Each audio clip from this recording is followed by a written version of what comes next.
So for me, Josh Allen is by far and away the MVP favourite. He was my favourite leading into the year, and a loss, and besides a cataclysmic collapse from the Bills, or Allen just starts throwing picks like crazy, which he hasn't been doing. Yeah. I think it's Allen's to lose.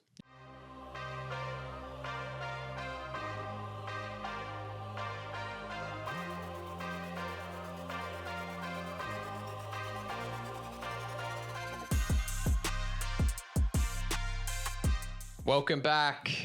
It feels good saying that again to Borderless Sports. Yeah, well, it's been a week. Probably more than that. I mean, when was our last one? Maybe a week and a half then, yeah. Yeah. How are you feeling? Yeah, I'm better. Back to probably full strength. You're going through the walls. Rough week. Yeah, the early part of this week was I've been for the last month I've been trying to put on some weight, bulk up, and this was probably the last week of my bulk, so I was eating probably a bit more than usual, and then on Sunday my stomach had basically said that's enough. Caught up with it basically said no more bulking. We're done, and just ate nothing at all on Sunday, and then just slowly trying to get food back into me throughout the week, which I said is such a contrast considering to how I've been eating the last few months. So, but no, it's good. I said in a way, it's a good way to change to start cutting, because now it sort of gave me no choice but to. So, yeah, it's slow week, but we're back, we're good, and hopefully fresh mindset, ready to get some winners. I mean, yeah, you can get into it straight away, but NFL Week 12, some decent matchups, I would say, for this week. Yeah, nothing crazy. Nothing too crazy. Nothing that sort of stands out. No, you got Commanders Cowboys divisional game. I mean, that should be a good one, but you look at the line and you see 10.5. Yeah. Cardinals Seahawks, that should be a good one. That's a divisional game. That's a big game, actually. That is a big game. What else? I mean, 49ers Packers would have been a good one, but we got news today that Purdy's gone. I still think that'll be a big one, though, because Packers haven't looked that good, and Niners need it. They do need it. It does help, because I would say that's probably the one offense that you can really slot in any QB into it. Like, not taking away from Purdy.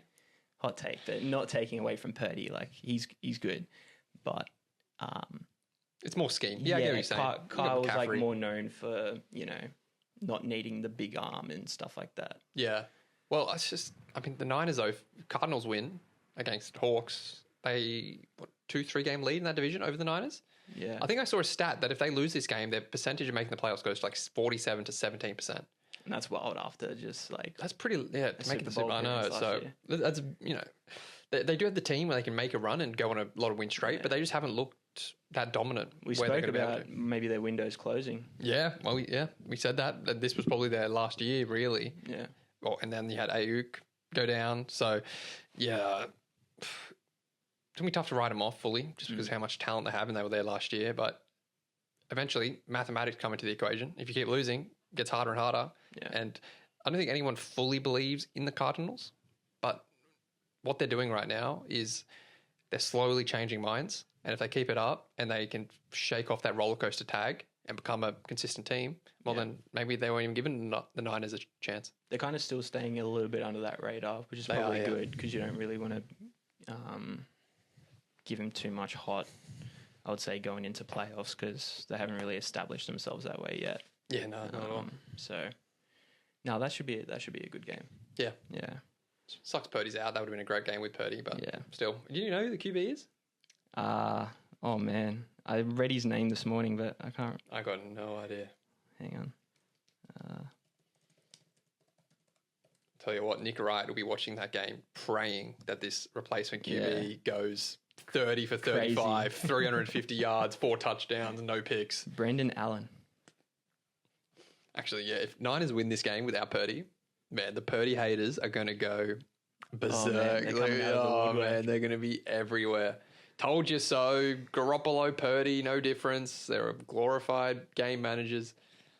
Yeah, this could be actually a very interesting matchup now. And if the Packers lose, I mean, man, they've been trotting along, haven't looked great, a lot of errors. So, again, interesting game. Yeah. Did you watch that Packers-Chicago game? No, I didn't. That was just... ugly? So ugly. Yeah. It was love being love again, throwing away interceptions in the red zone, so giving away points there. And... Caleb was better. He found his feet, obviously, so he started rushing a bit more.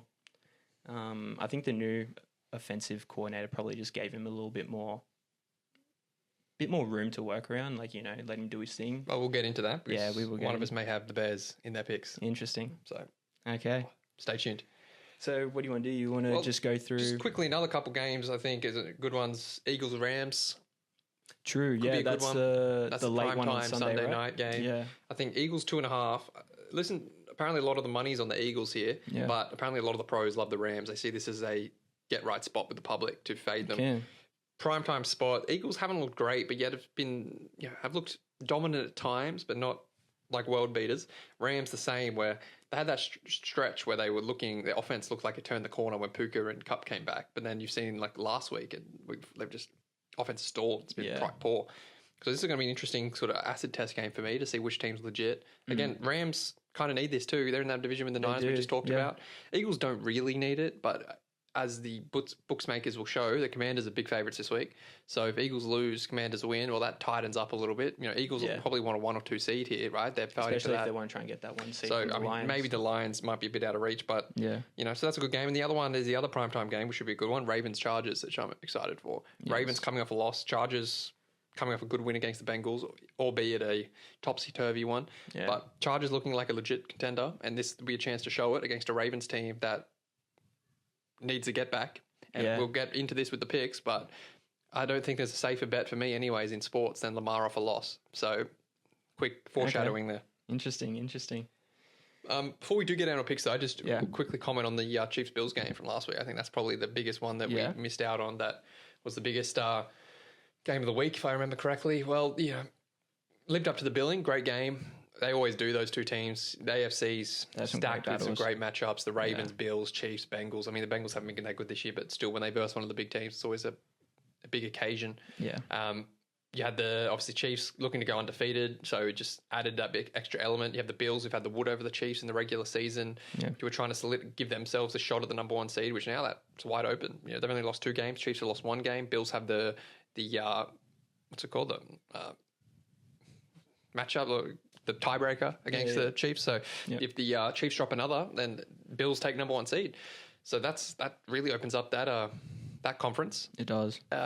In terms of the actual game, Josh Allen obviously just showed out again why. It's funny, every week, 2 weeks ago, I said on the pod, Josh Allen, MVP. And you said Lamar. The week after, I said, I'm wrong. It's going to be Lamar. And then now it's completely flipped. Yeah. Allen's like the runaway favourite. I should have just stuck to my guns, not been a man of the moment. But from the moment this season started, I just thought that if Josh Allen, because he lost Diggs, the narrative going into the season was they're going to drop off, they're going to decline, they're not going to be as good as they were, their window's closed, that if he can just have a good individual season and keep the Bills in contention for the number 1 seed, he'll win it. Stats don't have to be extraordinary. They don't have to be the number 1 seed. And I think if he keeps his pace where they only lose 1 or 2 more games, and he is everything for the offense, that I think he'll lock it up. He's due. He's due for it. He hasn't won it previously. I think he started this season with the 1 or 2 point head start, just like Shea or someone else did in the NBA for comparison. So he showed out, and I think when you win the MVP, you win it in the big moments when everyone's watching. And against the Chiefs, there's no bigger moment. That last touchdown to score where he shugged off 2 DBs and a safety, it's just, that's Josh Allen at his core. Yeah. Just basically the Bills, for me, when I watched that game, just controlled time of possession. Didn't give the Chiefs a chance to do what they usually do at the end and come back and steal it in the jaws of defeat. Yeah. Chiefs defense probably had their worst game that I've seen in a while. Bills defense played well, and when it came up to it, Josh Allen just kept getting third downs, just third down conversion. Won the time of possession. Yeah, I mean, that's why their third down conversion percentage was ridiculous. And that is just their third downs are always like 3rd and 4, 3rd and 3, and they just kept converting, kept the Chiefs defense on the field, frustrating them. The amount of times the camera showed Mahomes on the sidelines getting ready to come on just to have to sit down and put his helmet off. It's like, oh man, just demoralizing, right? Yeah. So it was a great game, great to watch. Hopefully we see them in the playoffs, because if they verse again in the playoffs, that might be the biggest game of the year. Absolute show. Bigger than Super Bowl, I reckon. Yeah, 100%. No, it was actually such a good game to watch. As you said, I kind of want to touch back on the MVP sort of caliber that you're talking to, because are you kind of riding off Goff? Yeah. I just think doesn't have the runs in the paint. Just doesn't have the... Allen is... So you value the rushing sort of aspect of a QB in that I sort of said that wrong. I think, for me, Allen has more prestige about him. I think people, just objectively speaking, think Allen's better. So as long as Allen doesn't drop off and, say, lose the next 3 or 4 games and just completely just fall out of contention, in order for Goff to beat Allen for MVP, it's going to have to be a wide margin in terms of tangible stats, like wins, passing yards, and all the rest, touchdowns, interceptions. Yeah. If that's not the case, I think Allen, just pure eye test, and because of how much he does for the team, he's the runner, he's like the heart and soul of the offense, whereas Goff, he's playing great, but we know it's a lot more to that. It's the scheme, it's the run blocking, it's that offensive line, it's the great weapons they've got everywhere. You know, imagine if Josh Allen was playing behind that Lions offensive line and with those Lions wide receivers. Absolutely insane. That's what I'm saying. So I think that'll be taken into account, plus the fact that Josh Allen is just due. People have been wanting to give him MVPs for years. He's been probably the top 2, 3 at most QB in the league for the last 5-6 years. Yeah, I'll agree with that. I think he's probably the best player in the league at the moment, playing better than Lamar and Mahomes. And if you had to start a franchise, I don't think you probably want Lamar, Mahomes, Allen. For me, Burrow's just too injury prone, and he's showing this year that he can't carry a team, even with T. Higgins and Jamar Chase. I mean, again, what would Josh Allen do to have Jamar Chase to throw to? Yeah. So for me, Josh Allen is by far and away the MVP favorite. He was my favorite leading into the year, and a loss. And besides a cataclysmic collapse from the Bills, or Allen just starts throwing picks like crazy, which he hasn't been doing. Yeah, I think it's Allen's to lose. Yeah, and Goff. Honestly, I think Goff's will be years. If he keeps this up for a year or two, he'll change the narrative about him, and I think he could have an MVP in his future in a year or two. Yeah, it will probably depend on how he performs postseason, because that hasn't really helped him in previous seasons. So seeing how the Lions go, he's just got to change the narrative. Like, people see him as not a game manager. He's better than a game manager, but they see him as a mid-tier quarterback in a great team. Yeah. In order to change that, he's going to have to be in a playoff game and bring his team back from 7-10 points down and like wheel and deal. You know, I think his narratives and the way conceptions and the way people view teams and players play such a role in the way they think about things moving forward when it comes to the MVP race. Because unlike in the NRL, where the Daily M's is decided by week to week who's the best player, in the America, obviously, it's decided by the end of the year, the media, whoever it is who's voting, decides this is the best player. Yeah. And so much bias goes into that. Even if you're trying to eliminate bias, obviously you're trying based on stats and all this stuff. There's so much recency bias and stuff like that. And it's so much conception bias. Like, who is Josh Allen? Like, he's the best player. He's just, if you have to decide, am I going to vote for Allen or Goff as my MVP? Everyone just instinctively will think Allen's better. Now, some people might be able to fight it off. Oh, he had a better year with stats. He won more games. But I think over the long haul, the player that people consider just the best player will win out. So if Goff will need to change that by having some big moments in the postseason and even winning a if they win the Super Bowl for the Lions this year, then I think he's on for an MVP next year or the year after for sure. But honestly, in saying that, he's still for sure open this year to win it. I'd say he's probably third best. I'd say Allen, Lamar, Goff. Yeah. But if Allen and Lamar don't win as many games, like if they lose a fair few games and the Lions just win out, well, that could open the door. Yeah. Do you want to quickly run through what we spoke about last week, as in BS picks? Yeah, let's quickly recap it. Quickly recap that. Honestly, do you have it ours written down or somewhere? Or I do actually. I can't remember what I was. No, I actually do. So at the end of week 10, you were 7-3, I was 6-4, and so do you want me just to call out what yours were? Yeah, just call them out one by one. I'll give a quick recap of what I think, how they went. So I'll do the ones that this one you were by yourself on was Browns plus half a point. Against? Saints. That's right, yeah. I mean, I was in the foxhole with this one with a lot of pros, basically fading the Saints off a great win. I think it was the right side. The Browns were just awful. I mean, Taysom Hill turns into a Taysom Hill game. Phenom. Honestly, though, my kind of thinking was what the game we saw from the Browns against the Steelers this week was what I was expecting against the Saints. I was just a week too early. Yeah. The Browns versus Steelers this week was exactly the Browns I was expecting the Saints to run up against. I just didn't factor in a Taysom Hill having one of those games of the season he just somehow has. Yeah. And the Browns just didn't turn up that day. So Saints somehow got 2 in a row. And I was on the losing side of that one. And then this was the one that you were by yourself on again, but the Colts plus 3.5 against the Jets. That one won. Yep, happy with that. Fade and Jets. Yeah. Just no-brainer for me. Yeah. I think fade the Jets every week. The Vegas still overvalues them because people just want to bet on the Jets either way. So I think you just get 3 points of value every time you bet against the Jets. The Colts just are a better team all around. The Jets are a basket case. So yeah, easy. If they were playing again this week, the Jets, I'd be fading them again. This one we were both on. Lions minus 13.5 against the Jaguars. That was just an Jaguars can't lock score in from the first two. Jaguars can't score. Lions are just one of those teams now where they versus a poor team, they just put the hammer down, and because of their culture, they don't stop. So it's just easy bet. And then we were both on Chiefs plus 2.5. Obviously, we already spoke about that one. Yep. So that was a loss. And the right side though, you just got to take Mahomes in that spot. And then Vikings minus 5.5.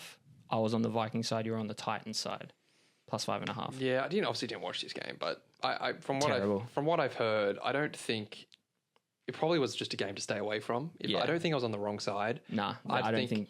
I think honestly, the Titans played all right considering the Vikings got nothing going. I mean, they're not a very good team. The Vikings at the moment, offensively, they're penalties struggling. Killed them. They had so many key penalties in certain areas that just not buttoned up. Yeah, did not work.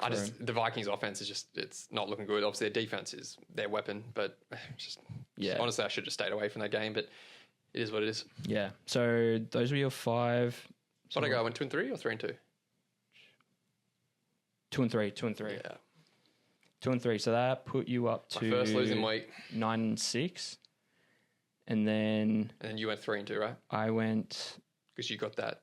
Vikings, yes, right? Yeah. So my wins were. So I was on the Lions with you. We already spoke about that. I was on the Vikings. We already touched on that one. That was just. You're on the Chiefs. 50-50. I was on the Chiefs, so I lost that one. I was on Packers against Bears. Right. So that didn't work out. You're lucky to win that one. Or lucky to Packers to even just win that game. And then my third win was Steelers plus 3.5 against the Ravens. Should have bet on that. I just didn't. Yeah. I didn't want to bet Tomlin against dog game. Yeah, I know. Yeah. The numbers, all the trends, again, won out. I just thought the Ravens were the better team in that. But obviously, hindsight, that was 100% the right play. Well, I only went with them because really it was the passing game against a weak secondary in the Ravens. And plus Hamilton was meant to be out, but he ended up playing. So, but yeah, I was lucky to get that one up. So we're both 9-6 now. Yeah. Yeah. You've caught up, brother. I mean, yeah, just pulled it back one game at a time both weeks. So, but I mean, this week, I don't know about you, but I have struggled to. I'm interested to see what you go with. I'm not feeling. I wonder how many every week so far we've had like at least 3 the exact same. And obviously for people, we just come up with these independently and we just talk about them. No, so there's we send them to each other. Well, no, usually we talk about it. Yeah, we talk about we don't like coordinate or talk about it. No. Like it's just straight up, but we keep coming up like usually every week 3 teams use the same. Maybe we have one on the opposite side and then one we see the game like pretty much similar, I would say. That's probably why. I'd say so. Yeah. And I said this week will be interesting though because there's not really any that just like stand out straight away. And you don't really like the ugly dogs, so I don't. So and there's a lot of ugly dogs this week. There's a lot of ugly dogs this week, so we'll see if you've taken any. Yeah, so you might have taken a few ugly square favourites this week, I have a feeling. Who knows?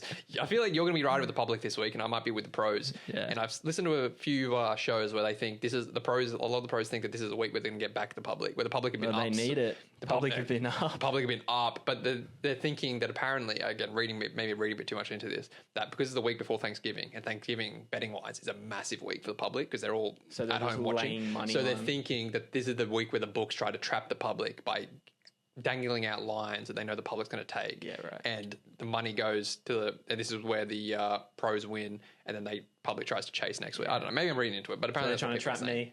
You may be getting trapped. Or maybe this is just a year where the public just know better than the pros. Yeah. These pros keep acting like they know what they're talking about. We'll see. Do you want to go first? Yeah, I can go first. Yeah. Let's see what I've got. So first one, ugly dog. I would be unequivocally shocked if you're on the same side of me on this one. If anything, I think you'll probably be on the other side, actually. Yeah. I'd be pretty confident you're going to be on the other side. Colts plus 7 against the Lions. I think for me, Detroit letdown spot. I think Colts have been a great team to follow this year against the spread. Not to win outright, but if you've been betting on them as underdogs, they cover more often than not. I think Richardson's played better last week. He had a good game. Obviously got the cover. Yeah. I'm expecting the Colts to keep this a bit closer. Just, I said there's not too many great games this week. I think the Lions are just coming hot. And I reckon this will be a much closer game. I think a few of their matchups go well for the Colts. I think they'll be able to run a bit better. I don't think Lions will be able to get much of a pass rush on this Colts offensive line. So hopefully Richardson can deal a little bit. And then it's just going to be a matter of can the Colts stop the Lions from scoring 30 plus.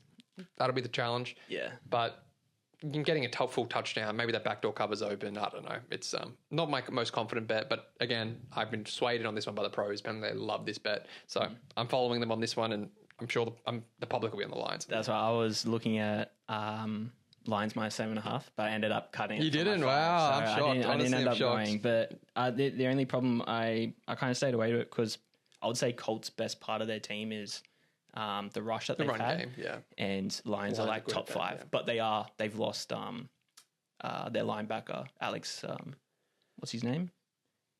Anzalone. Right. You know, that luscious, blonde locks kind of guy. Yeah. He got hurt last week, so apparently he's out. Okay, well, I just stayed away. So I think, find some confidence in that at least. Not a great one, but this is just one of those ones where you won't watch and you just go afterwards and you go, oh, wow, what a smart bet that was, or why the hell did I do that? The next one, ugly, but kind of had to be done. Panthers plus 11 against the Chiefs. Betting on the Panthers is never fun, but Bryce Young has looked a bit better recently, and the Chiefs, historically, the last few seasons, just cannot cover a big number. I don't think they deserve to be 11-point favourites.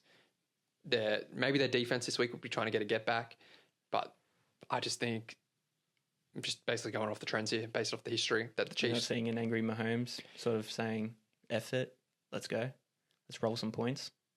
I think he will, but I think, again, we keep expecting. I think people's memories are too short that we just assume that this problem with the offense has just been this year. This was last year too. And it was a few times last year where the Chiefs would lose and everyone's expecting, this is the week they get back. Yeah. I think at some point people just need to realize that the offense just ain't that good at the moment. Yes, it's Mahomes, but what has Mahomes done recently that's made him Mahomes? It's win the clutch moments. Mahomes recently has not shown himself to be a superstar, wheeling and dealing, offense on fire quarterback the last 2 years. He just the facts. And now even with what's the wide receiver who came? Xavier Worthy? No, Hopkins. Even with Hopkins, he's come in. Yeah, he's made a bit of a difference, but it hasn't been lights out. Like, it's not as if that's just suddenly switched a switch. So I just think the Chiefs' offense is struggling. Yeah. I think, yes, they will want to go crazy, but I'm getting 11 points here. Even if Chiefs go up 18, that backdoor cover is wide open. Yeah. Again, this was one of those ones you got to trust the number and just trust the trends and off you go and hold your nose. Yeah. Next one, riding the Bears, plus 3.5. Vikings, I don't think they're very good. The biggest issue here is the Vikings defense against Caleb Williams. Brian Flores is apparently really good with his blitz packages and sort of looking like he's going to blitz and dropping off back into coverage and just bamboozling quarterbacks. Yeah. So how will Caleb Williams be able to deal with that? Hopefully the offense can build off what they did last week, but they obviously looked a bit better with the new offensive coordinator. Off those pass rushes, obviously. I'm hoping what they do is a lot of quick screens like they did last week. Quick screens to DJ Moore and such. Allen. And then that'll open it up for Caleb to be a bit more free-flowing and be able to run around a little bit. And I'm also just expecting this to be an under. Like, I think a great bet would be this game to bet the under. I think it'll be a low-scoring game. The Vikings' offense has looked really poor. I think people are starting to figure out Darnold and what they're doing. Terrible red zone efficiency. Yep. They are poor in that. So I'm just hoping that the Bears can either keep like a 2017 game or a 14-17 or something like that, and Bears can keep it close and it stays within a field goal. Obviously, this is a chance where the Bears only score 10 points and the Vikings can score 21 and it's game over, but just having faith that the Bears offense has just turned a corner and they can start putting more together. Cardinals at Hawks, taking the Cardinals, coming off a bye. Hawks, apparently terrible at home. Gino's been awful at home. I think the Cardinals, it's risky taking them on this win streak because I think everyone feels like the house of cards are going to come crumbling down sooner or later. But until they do, I think we just got to keep backing them. I saw some videos of Kyler Murray taking all the running backs and offensive people over to his house. Like, they seem like they've got some good chemistry and they're all vibing, which is, winning obviously helps with that, but it seemed like they're a tight-knit bunch, which is good. I don't believe in the Seahawks this year. I've bet on them a few times. They let me down. They had a good win last week, but I think that's going to be a letdown spot for them this week. Yeah. Cardinals coming off a bye. It's even money. I think the Cardinals deserve to be favourites. I think it's just people don't fully trust them yet, so I like that one. Yep. And then the last one, which, again, I foreshadowed before, Ravens minus 2.5. I think Chargers defense may cause the Ravens a little bit of trouble. And we would have to assume that Justin Herbert will be able to throw a bit on this Ravens secondary. We saw what Herbert could do in that first half against the Bengals. He just lit them up like a Christmas tree. But Lamar Jackson off a loss is lights out. We don't see Ravens going 7-5, right? After this week. And Lamar Jackson under a 3-point favorite is nearly an autoplay for me. So I just think at the 3.5, you may have some questions, but at -2.5 for me, I just not really any doubt. I think a lot of people do like the Chargers more at the 3, just because of how good their defense is, and they might be able to keep this close. But I just think the Ravens run the ball, and Lamar just has a monster game and sort of changed the narrative a little bit from last week. And for me, I think I'll just forever be taking Lamar Jackson off a loss. So that's my 5. I got the Colts +7, Panthers +11, Bears +3, Cardinals as a pick'em, and Ravens -2.5.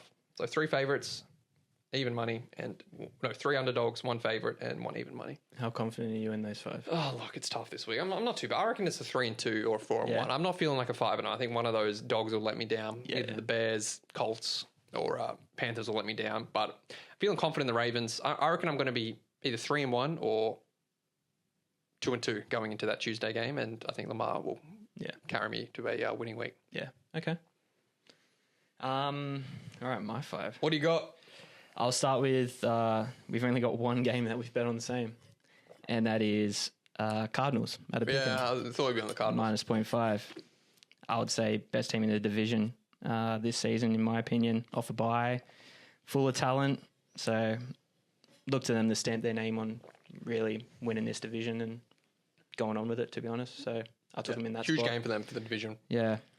And going on to some games that we haven't spoken about, I went with Buccaneers -5.5 against the Giants. Wow, Danny DeVito. So we've got Tommy Cutlets coming for the Giants after they dropped Jones, and apparently there's been a lot of negative reaction in the camp. Because for the Giants shut as well. Down shop. Yeah. So I really like Buccaneers in this spot, really because of how our division, the NFC South with Saints and Falcons, has really turned out. Like Falcons have dropped some games, and so it's really Left open the door for open Buccaneers. For the Bucs, yeah.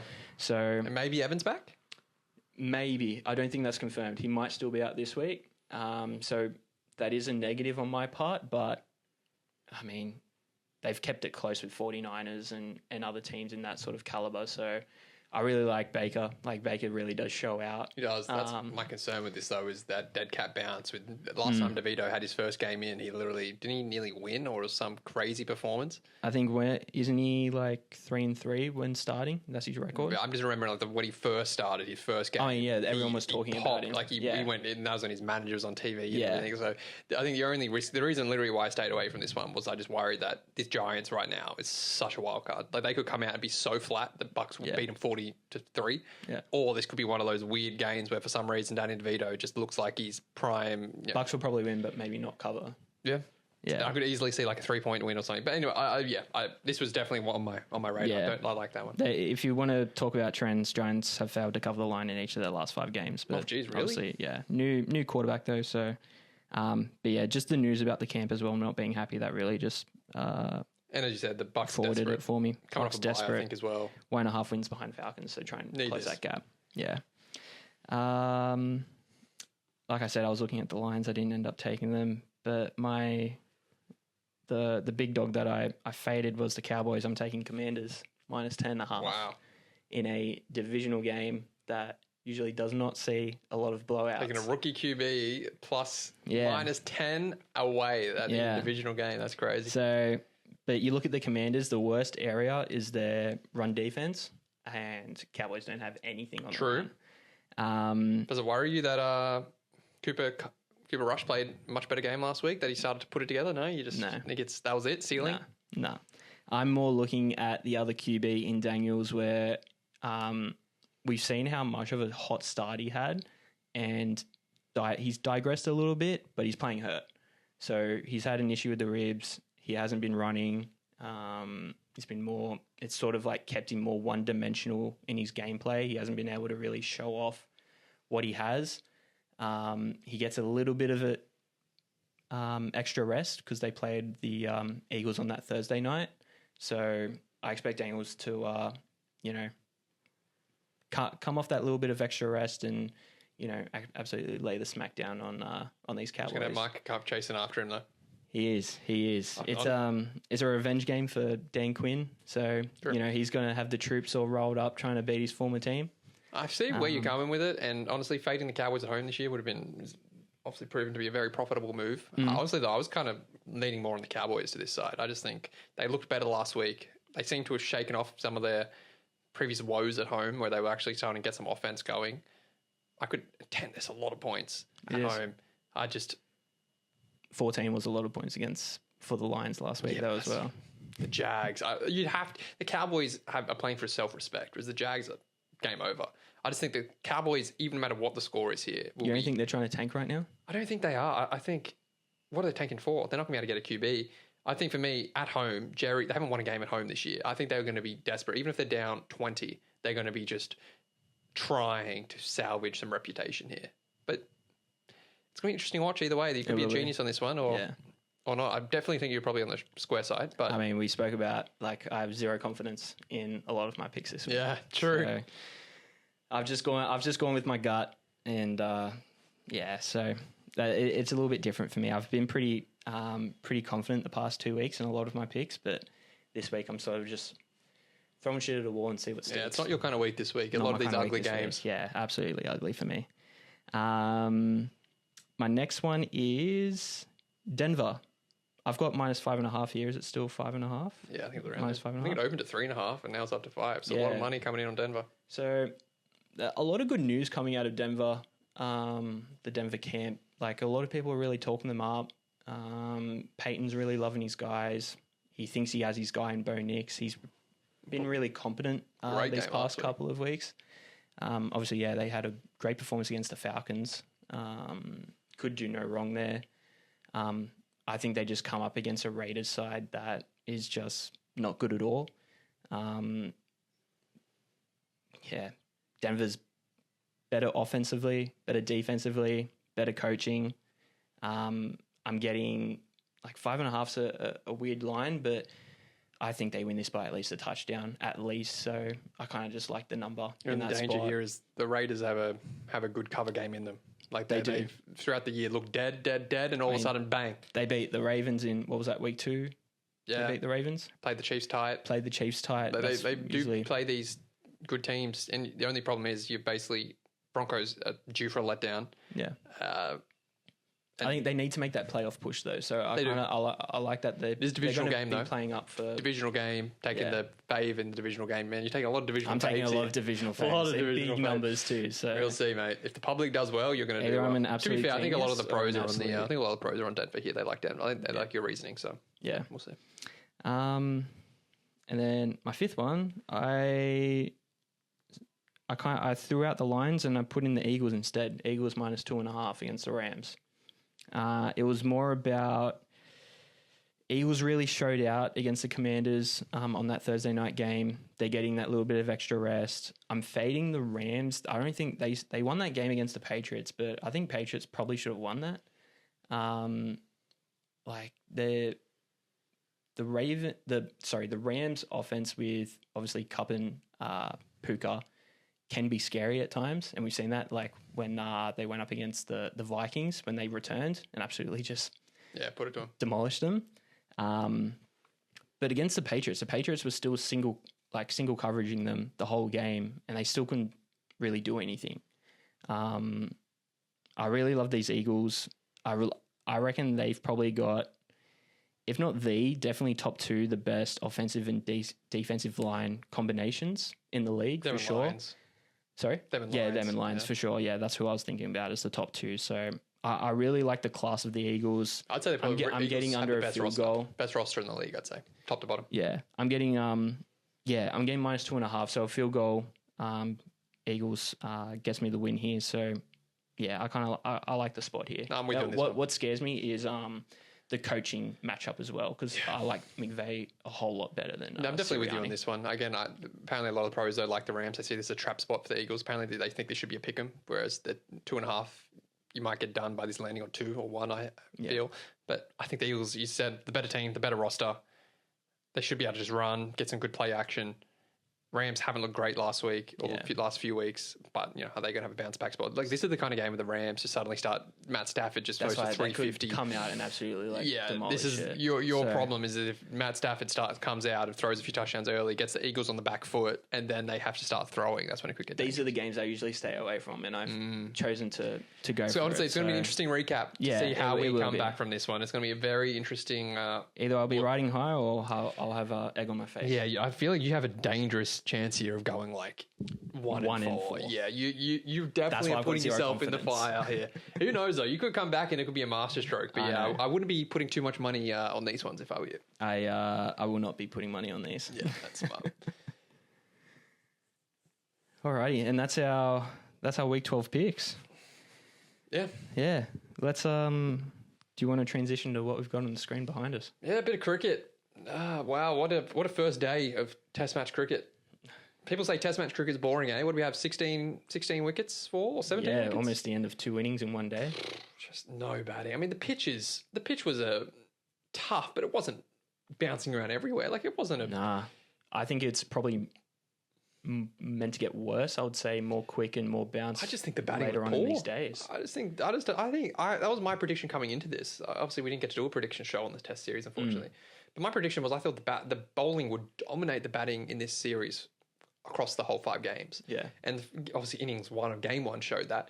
But I think the Australian batters are fighting for confidence. You've got Smith and Labuschagne who haven't been able to get runs in ages, and you're starting to have the media pile on them now, which is never good because now they're going to get in their head. New opener. They're 2 players that like to micromanage their form, like their technique, and they like to make little changes. So when you lose confidence and you're those kind of players, not like a Travis Head just free flowing, you're second guessing everything.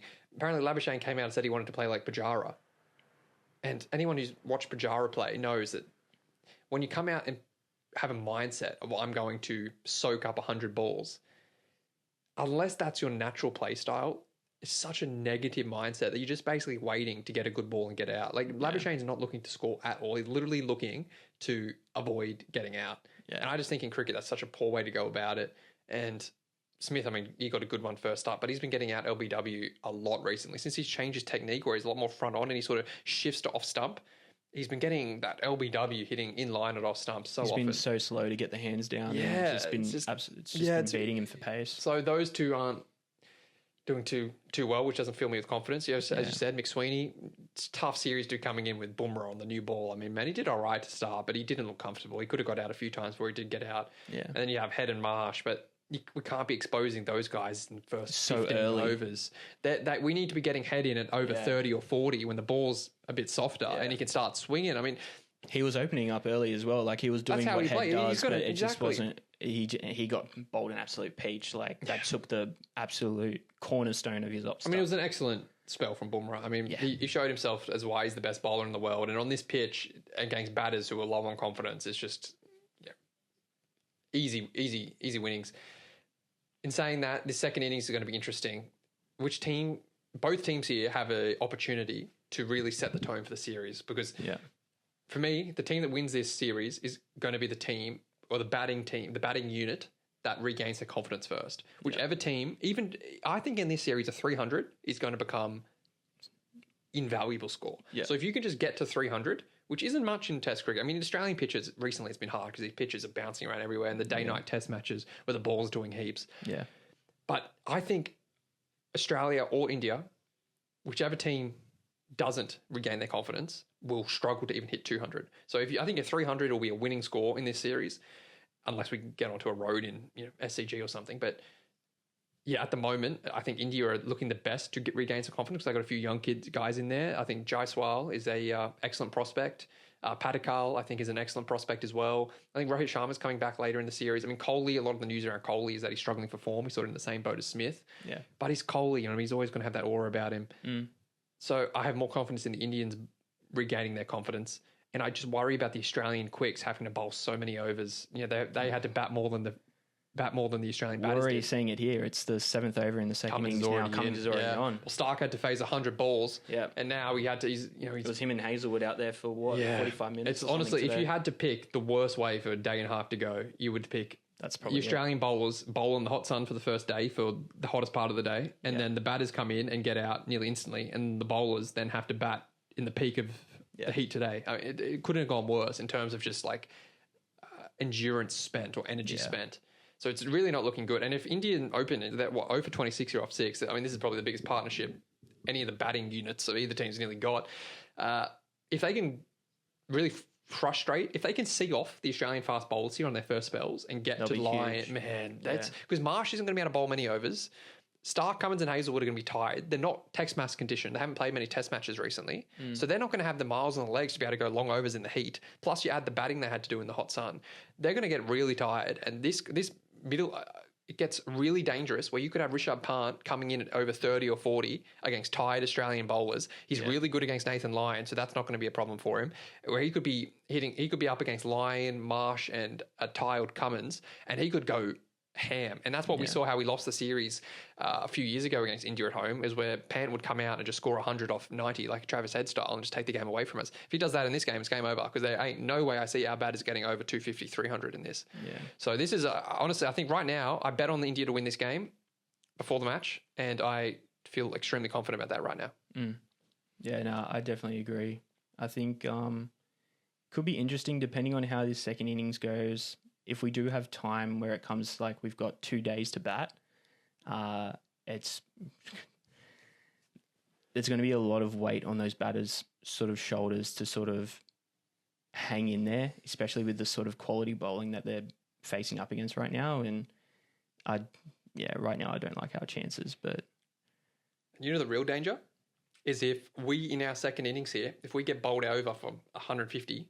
The narrative going into game 2 is going to be all about how bad our batting is. And this could really snowball into the rest of the series where our batters are just so low on confidence. And as the innings go by and our batters don't put up good scores, it just gets worse and gets worse. The pressure increases.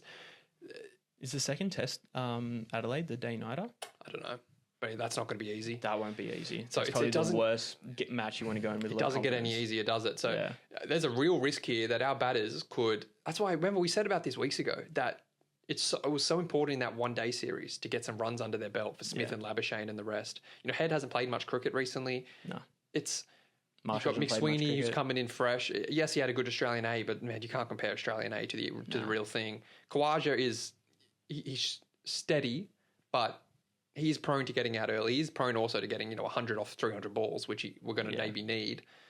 But we can't just be relying on Khawaja to be facing Bumrah off the new ball and surviving every inning. So honestly, I have serious concerns about how Australia is going to go batting-wise in this series. And the result of that is our bowlers are going to get so much more fatigued. And I definitely think we're going to be seeing Boland and or Nessa in this series quite often, just because I think our bowlers are at serious risk of getting an injury or tweaking something here, which I haven't done for a while. We've had such a steady pace lineup because they've just been rock solid, haven't been getting injured, just been able to bowl the overs. But if our batters can't stay in these hot days, I mean, this is a bright sunny day in Western Australia. I mean, man, it would be hot. I think I saw the early today, they had that air conditioning promo where they said, what's the conditions like? And it's very uncomfortable. Yeah. So you're bowling in this, it's not a good, all in all, it's just smells a bit of disaster for the Australians coming.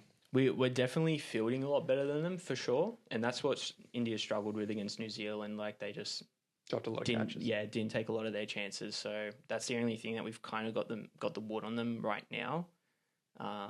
So that could be our saving grace if, like we saw Kohli, he dropped Sitter. Yeah, he dropped in the slid. He dropped Labuschagne, but I mean, it didn't really matter. It didn't really matter. Like, we still we only got what was our total, 120 or something, and half of that was from the bowlers. Yeah. Honestly, though, this Jaiswal, man, he concerns me. He looks like a great prospect. He's 22. Yeah, this is his first test in Australia, right? He's a great prospect. I've seen him in other series. He's great foundation, solid form. He's confident. He looks to score. He's up for it, and he's a guy that I could easily see getting a century or two in this series. Yeah. And again, if one of these Indian openers gets a century, I can't see us crawling it back. We've already spoken about it. He's getting these bowlers at such a good, at a good time. They would be tired right now. Yeah, every over they get through, it's just another. Yeah. It's just right now, man. It's just a dagger, really. If they can get to T while being 1-0, 1 down. Yeah, it's that not could be looking huge. good. Yeah, I know I'm very pessimistic right now about our chances, but I just don't think this first day and a half could have gone any worse. Yeah. I mean, obviously we got them all out for 150. Great. Yeah. But when you get under that doesn't, if anything, the Indian batters are feeling more confident. Oh, we've been vindicated. The pitch is tough. The Australian batters got worse. So it's seriously, and we don't have Cameron Green to be taking the overs off these guys. Mitch Marsh can't do that many overs. Yeah. And He's good for a couple of wickets, as we saw. He is. But he's just not longevity. No. And the thing is, I said, you got Pant there, who's great against Nathan Lyon. So you can't, in the middle overs, like when Nathan Lyon, especially in the second innings where he likes to bowl 30, 40 overs, if he does that against these middle order, he's going to get taken. He's going to be taken for a few runs. And in a match like this, where every run is worth nearly 2, it's not looking good. So, yeah, interesting viewing. And I'm just glad we hopefully will get a few extra days here. Looking like it was going to be a 2-day match. But yeah, India looking comfortable at the moment. Obviously, it's Test cricket, so anything could change in a heartbeat. We could have an over with 2 wickets, and all of a sudden we're changing, saying, "Wow, how good are the Australian bowlers?" Back on the front foot. Yeah. I just think Australian bowlers mentally will be exhausted, and That's a bit frustrated too. Yeah. And then physically, I said they don't have the endurance in the legs. They haven't played a Test match in a long time. Now having to bowl in the heat of the day, back to back like this, not enough recovery. It's going to be tough for them. Yeah, because trust me, there can be a lot of batters versus bowlers in sure. games. Like you're going, like, come on, do your job. We shouldn't be out here trying to get 20, 30 runs. I don't think there'll be as much as that in this team because I think it's a close team. They're a close team, but I think it'll be more in the back of their head. I think it'll be in the back of their head thinking, oh man, we bowled them India out for 150 on the first day of a Test series against India, and we're back bowling in the second session on day 2. Once you're bowling frustrated, like you're not really hitting your marks as well. So. Plus you get more fatigue, like that. The mental fatigue adds to the physical fatigue. It's just all going to snowball. And I said these Indian openers are. If you were Australian, you were thinking, man, we need 1 or 2 wickets in these first 10 overs, just to change a bit of the narrative. But 100%. Instead, it looks like it's going to be the opposite, where there's going to be no wickets. You might get Kohli out in the middle at over 20, 30 maybe, or even later, which is great for him because he won't have to face the new ball. So he can try and imagine if Kohli gets a score and builds confidence. Then we're really looking. We could be in for a very long series. Seriously, because our best bet was that the Indian batters are low on confidence, just like ours. Yep. If they gain confidence in this first match compared to us, and the media, they're already piling on Labuschagne. Labuschagne was already the head story. They're basically going to flip the script on what we were thinking at the start. Yeah, so this, honestly, I'm very concerned that this game and series could get out of hand real quick. And I think people forget that we lost against West Indies Test series at home last year. Yep. We've lost the last 2 series at home to India. The only series we've won at home recently has been to England. Yes. I think we also beat, was it South Africa or New Zealand? One of them come recently, but that was a few years ago. But I said, Pakistan? Was that 2 years ago? Yeah, we beat Pakistan, but I mean, we've been smacking Pakistan at home for a long time now. But we lost the series at home last year. We lost this last 2 to India, and here we are starting out and not looking too good. So concerning couple of days coming up, because if we don't turn this around, this could be a long series. Still glad to see it happening. Oh, it's excellent. It's so good. Cricket, man. It's come early, right? We're still in November here. Where it's not even in summer yet, but it's looking hot. Feels hot today. It's feeling hot. It's good. I mean, it's nothing better putting the cricket on during the day, leaving it on, just watching, coming back periodically. It's for me, this is what Australian summer's all about. 100%. And I'm glad they're putting out. This looks like it's going to be a fight. I was a bit worried after that first innings that it's just going to be a sort of just not a fight, but just. Not Test cricket, you can't have people getting bowled over 100 and 150 every innings. Like, that's just ridiculous. Yeah. So it looks like hopefully now the Indians are going to stamp their foot in the ground and say, hey, this is what we can do. And then it's going to be up to the Australians to respond. And if they don't, we know what the Australian media is like. And right now in the summer, because there's not really any other sport going on, they are craving some stories. So they will be vultures looking to pick the carcass of these Australian batters if we lose this match and in the second innings we struggle to score. When Smith and Labuschagne come out, there is every news writer is going to be sitting there with their pen ready for as soon as that wicket comes, we know what it's going to be written. And Smith and Labuschagne better be ready because there is going to be... Bailey will be getting tagged in a lot of stuff. Oh, mate, there is going to be a head of criticism coming their way. And as we know in cricket, there is probably no more mental sport than batting in cricket. 100%. And you add on to your own mental demons and plus the external pressure of news articles and news reports coming at you thick and fast at the start of an Australian, hot summer where there's going to be a lot of attention because of the India's out. It can just turn into such a downward spiral. This could turn, the spiral could be bad. So, man, we just got to hope that this second innings, whatever our chase is, that even if we don't get it, we just get some batting in, and Labuschagne can get 30, 40, Smith can get some runs on the board. If they get under 10, or if Labuschagne gets a 1 off 50, it's going to be dangerous out there. Well, let's hope we can turn this around because currently it's not looking good. No, India are happy right now. Yeah, but let's turn our attention to what's happening in Las Vegas this weekend. F1, Formula One. Good to be back. Great time for us out here in Australia. 5 o'clock race start PM. It's a great time. Must be. I think they do a late night, like a late Saturday night. I think it starts at like 11 PM or something. Man, it's crazy what they do to the city, isn't it? In Vegas, must be a massive undertaking. Through the strip. Well, obviously, I saw a photo today that the championship's basically over. Unfortunately, I had for some reason in my mind I thought it was not. I knew it was closer than I knew it was pretty out of reach, but I thought it was still going to be a conversation. Yeah. But as long as Max doesn't spin out, have an engine failure, as long as he finishes the race in the points, it's game over. He could literally just come 6th, come 7th. It's game over.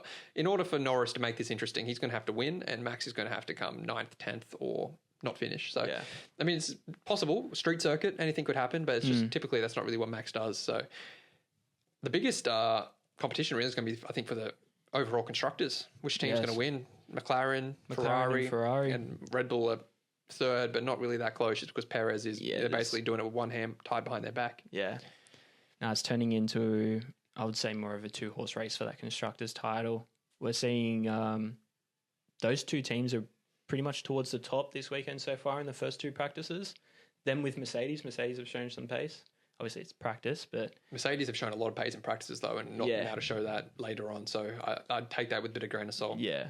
That should be an interesting, because Leclerc won this race last year, didn't he? Yeah.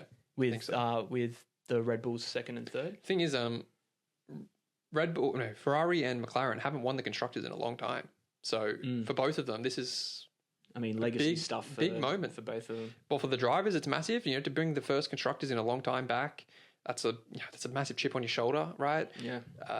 Well, not really chip, more really of a notch on your belt. More of a notch on your belt. Yeah, but imagine leaving Ferrari knowing you brought them the constructors. True. That just adds some legacy. And Leclerc's, all Ferrari, him bringing the title home to Ferrari would just be massive for him. Obviously, not the drivers, but the constructors for the team is just as important.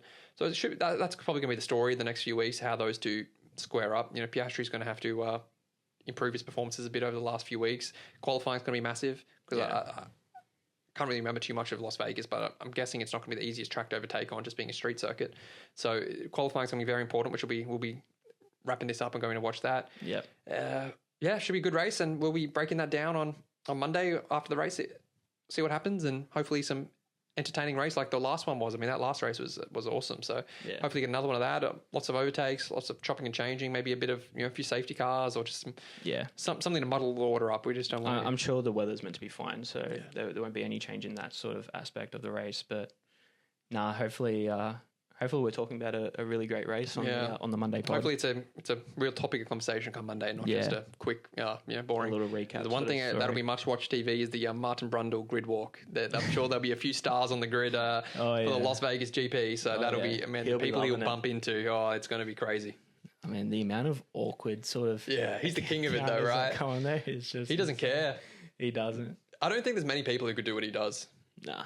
It's such a difficult job to go up to celebrities who are used to people treating them so kindly and politely and just barge around and just treat them like a regular person on the grid. Obviously, there's a few people that he treats with a bit more respect and admiration for, but for most people, like the singers and all that he doesn't know, he just treats them like a regular person on the grid. Yeah. So you got to be able to deal with the awkwardness. You got to be able to be pushy and like, hey, can I talk to you?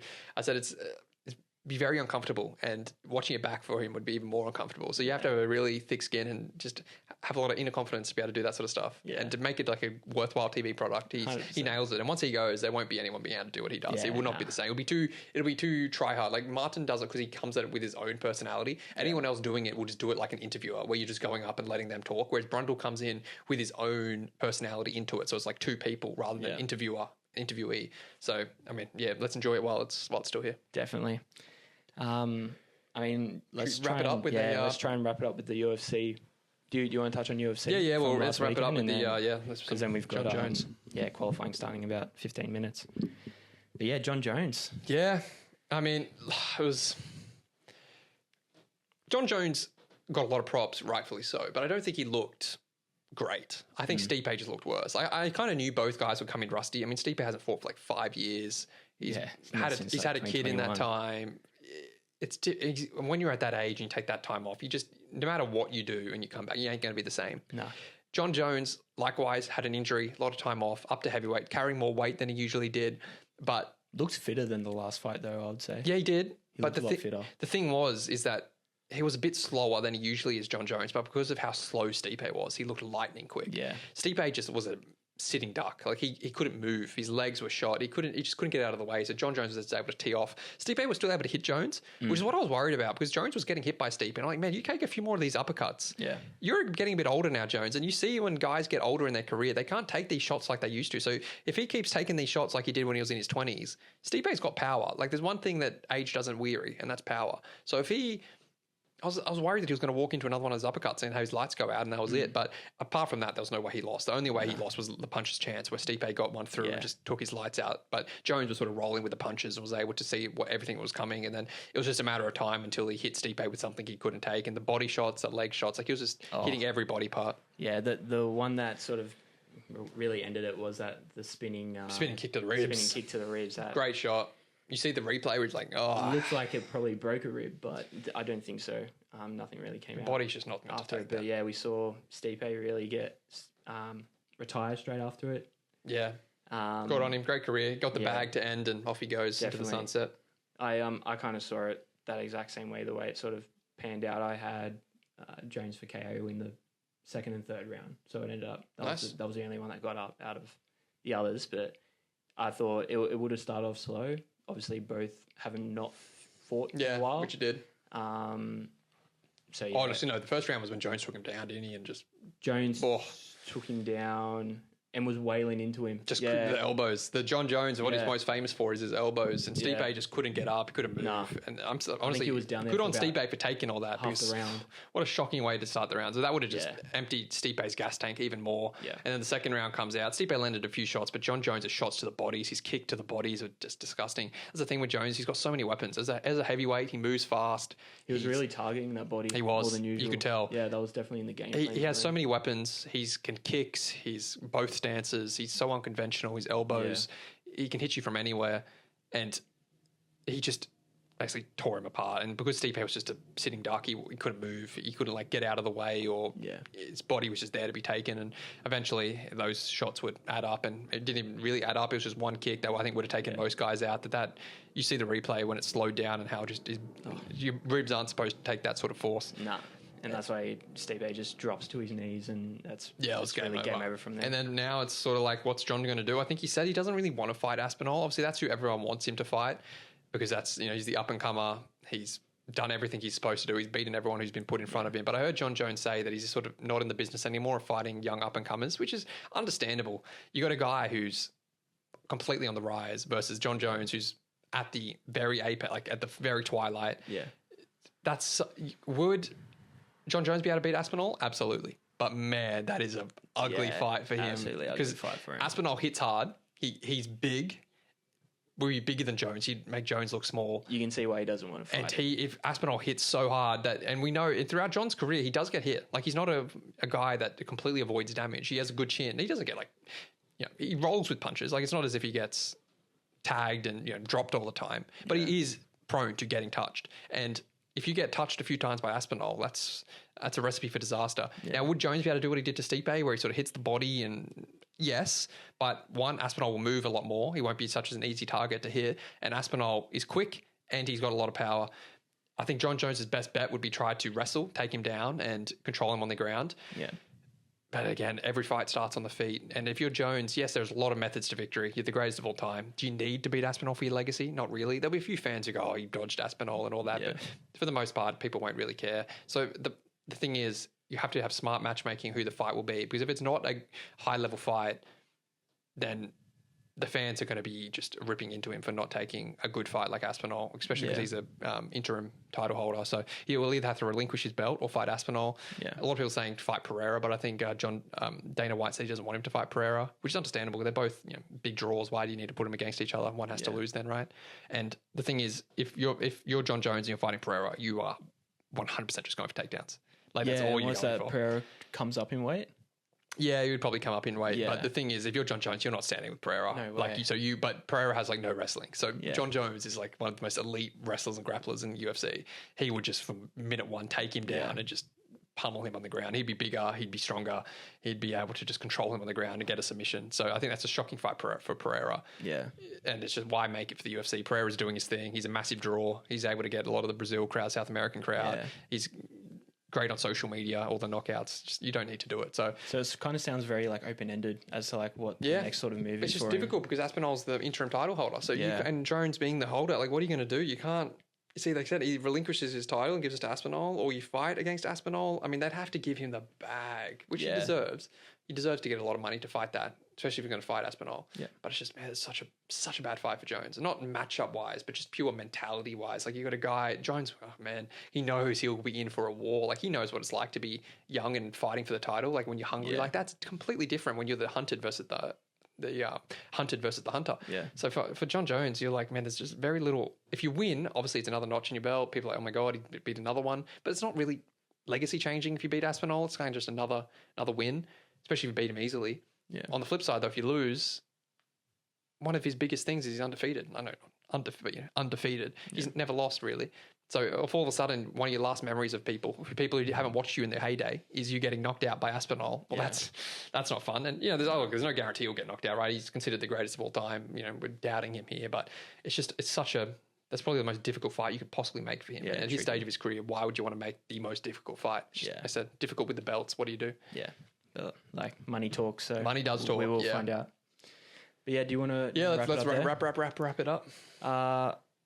We appreciate you guys listening to another episode. So pretty good. Yeah, it was good. As soon as we once we come to Monday, recap on everything that's happened this weekend. Formula 1, NFL. Either I'll be a genius or we'll see how the NFL goes. Stupid. Hopefully a good F1 race. Hopefully the cricket's getting a bit better. We'll definitely be touching. Hopefully it's still going on Monday. Good luck in this upcoming gong race. Yeah, is that probably done, right? No, I think it will be coming up soon. I think. Oh, sweet. But yeah, let's hope. For me, the biggest thing of the weekend will be watching this cricket and hopefully. I mean, look, I'm looking at the current win viz. They have India at 54%. Wow.